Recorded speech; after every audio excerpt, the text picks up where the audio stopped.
Assalamu alaikum. Ẹ káàbọ̀ padà. Ohun tí a máa ṣe àgbéyẹ̀wò rẹ̀ lónìí, òun náà ni tamyizul harf, yàní ṣíṣe àdáyanrí harafi. As-su'al, ìbéèrè: malladhi yumayyizul harf? Kí ni nǹkan tí máa ń ṣe àdáyanrí harafi? Ìyẹn ni pé kí la fi máa ń ṣe ìyàtọ̀ rẹ̀ láàrin àwọn yòókù. Náà pé taqsimul kalam mẹ́ta ni: al-ismu, al-fi'lu, wal-harf. A ti sọ gbogbo àwọn àpẹẹrẹ tá fi máa ń dá ọ̀rọ̀ orúkọ mọ̀. A ti ṣàlàyé gbogbo àwọn àpẹẹrẹ tá fi máa ń dá ọ̀rọ̀ ìṣe mọ̀. Ó wá kù tí harfu báyìí nísìn. A rí pé a ò sọ wípé alamatul harf, a ò sọ bẹ́ẹ̀. Ìdí abájọ náà ni jawab tí ó ń bọ̀ wáyé. Al-jawab, èsì: al-harfu, ẹ̀rí harafi, la tasluhu ma'ahu, kò dá láti pé kó máa wà pẹ̀lú rẹ̀ alamatul ismi, ìkankan nínú àwọn àpẹẹrẹ tá fi máa ń dá ọ̀rọ̀ orúkọ mọ̀, wala alamatul fi'l, tàbí kankan nínú àwọn àpẹẹrẹ tí a fi máa ń dá ọ̀rọ̀ ìṣe mọ̀. Èyí túmọ̀ sí pé harafi ń tiẹ̀ kò kí ń ní àpẹẹrẹ. Tá bá ti rí ọ̀rọ̀ tí ò ní àpẹẹrẹ nínú èdè Lárúbáwá, ẹ ti mọ̀ pé harfu ni. Harfu nìyẹn. Idah, àlàyé: al-huruf, àwọn harafi tẹ́rí yẹn, tanqasimul huruf, àwọn harafi wọ́n pín min haythul bina, níbi mímọ̀ wọ́n pa, yẹn ni pé àgbékalẹ̀, ila khamsati aqsam, ó pín sí ìpínpín 5 níbi àgbékalẹ̀ wọn, níbi mímọ̀ wọ́n pa. Àkọ́kọ́ ń bẹ ní uhadiyya, àwọn harafi ẹlẹ́yọ kan, yẹn ni 1 letter. Harafi kan náà lẹ máa rí ń bẹ. Àwọn hamza lélẹ̀, ba, ta, wa. So àpèjúwe rẹ̀ náà ni ó pọ̀ jù báyìí lọ, ṣùgbọ́n a kàn ṣẹnu ṣókí ń bẹ, ká mú wá ní ṣókí ni. Hamza, gẹ́gẹ́ bí kí n sọ wípé àní hamza yìí a máa ń lò láti fi béèrè ìbéèrè. A anta zaidun, ṣé ìwọ ni zaidu?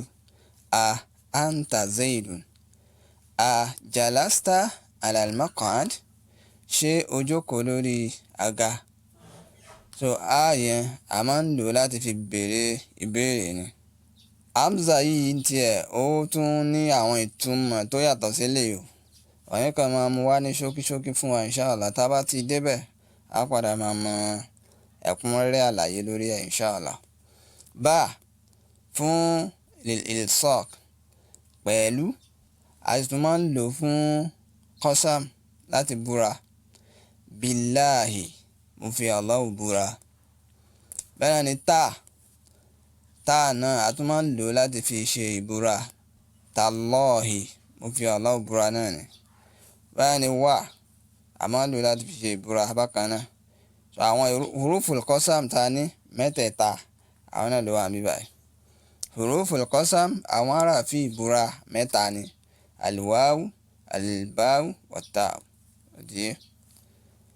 Wallahi, tallahi, billahi, gbogbo ìbúra náà ni.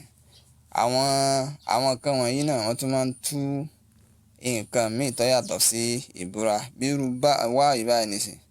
Irú wá yìí òun máa ń fídù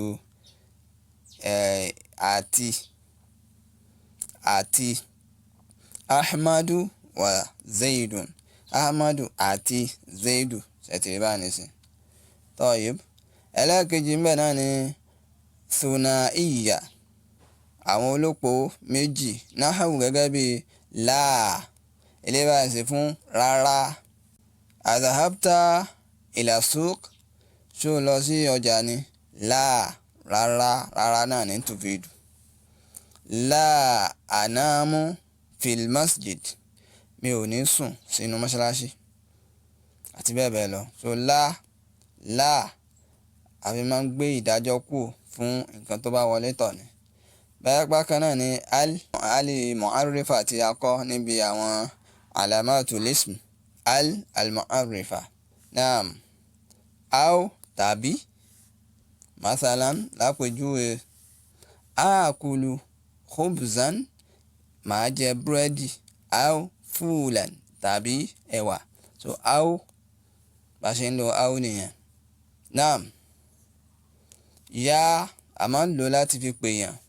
Mo pè. Ya Zaidu. Mo pè ìwọ Zaidu. Ya Zaidu. Kum dìde. Ẹlẹ́ẹ̀kẹta bẹ́ẹ̀ náà ni thulathiyya. Àwọn olópò mẹ́ta náà gẹ́gẹ́ bí sawfa. Sawfa tó jẹ́ bí àwọn alamatul fi'l. Sawfa anamu. Èyí padà sùn. Sawfa adhabu ila dukkan. Sawfa ajlisu ala al-maq'ad àti bẹ́ẹ̀ bẹ́ẹ̀ lọ tí mo bá ṣe ń lò. Sawfa yín padà ṣe nǹkan. Ní tó bá ti wọlé tọ̀. Ṣé pé ọ̀rọ̀ orúkọ ní máa ń wọlé tọ̀. Ọ̀rọ̀ iṣẹ́ ní máa ń wọlé tọ̀. Sawfa adhabu ila as-suq. Yín padà lọ sí ọjà. Ó ti yé bá ní sí. Tayyib. Ala lórí. Qumtu ala al-maq'ad. Mo dúró lórí ìjókòó. Ajal a máa ń lò láti fi dáhùn ìbéèrè ni pé bẹ́ẹ̀ ni. Ajal bẹ́ẹ̀ ni. Na'am bẹ́ẹ̀ náà ni. Kankan náà ni. Qul na'am sọ wípé bẹ́ẹ̀ ni. Qultu na'am mo sọ wípé bẹ́ẹ̀ ni. Adhabta ila suq. Na'am. Ajal àti bẹ́ẹ̀ bẹ́ẹ̀ lọ. Ẹlẹ́ẹ̀kẹrin níbẹ̀ náà ni ruba'iyya. Àwọn olópò mẹ́rin náà gẹ́gẹ́ bí illa. Illa yìí ti àyàfi. La u'tika malan. Èmi ò ní fún ọ lówó kankan. Illa an tu'inani. Àyàfi tó bá ràn mí lọ́wọ́. Hatta títí. Nimtu hatta as-sabah.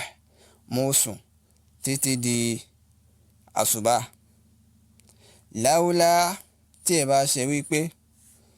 Láúlá Allahu tí ẹ bá ṣe Allah. La ghalaba alayna aduwwuna. Àwọn ọ̀tá wa jẹ gàba lé wa lórí. Láúlá tí ẹ bá ṣe. Ó ti yé. Láàkín ṣùgbọ́n. Ẹlẹ́ẹ̀karùn-ún bẹ́ẹ̀ náà ni khumasiyya. Àwọn olópò márùn-ún náà gẹ́gẹ́ bí làákínà. Lil-istidrak lélẹ́yìn tiẹ̀. A máa ń lò láti fi tún nǹkan ṣe ni. Huwa mujtahidun. Olùgbìyànjú ní lóòótọ́. Lakinnahu ṣùgbọ́n bó ṣe wà ó ní. Yaghdab ó máa ń bínú. Olùgbìyànjú ni ṣùgbọ́n ó máa ń bínú. Ó ti yé bá ní sí.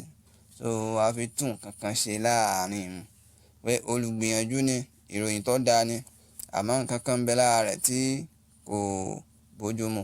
Ó máa ń bínú. Naam. At-tadrib iṣẹ́ àmúrelé yín. Ij'al al-hurufa al-atiya fi jumalin mufida. Wọ́n ní ká lo àwọn harafi tí ń bọ̀ wáyìí nínú ọ̀rọ̀ tí ó ṣe àǹfààní. Complete sentence. So ti yé. La rárá ẹ lò lọ́rọ̀. Aw tàbí. Sawfa ń padà ṣe nǹkan nìyẹn. Ẹ tún lò lọ́rọ̀. Ala lórí. Ya mo pè.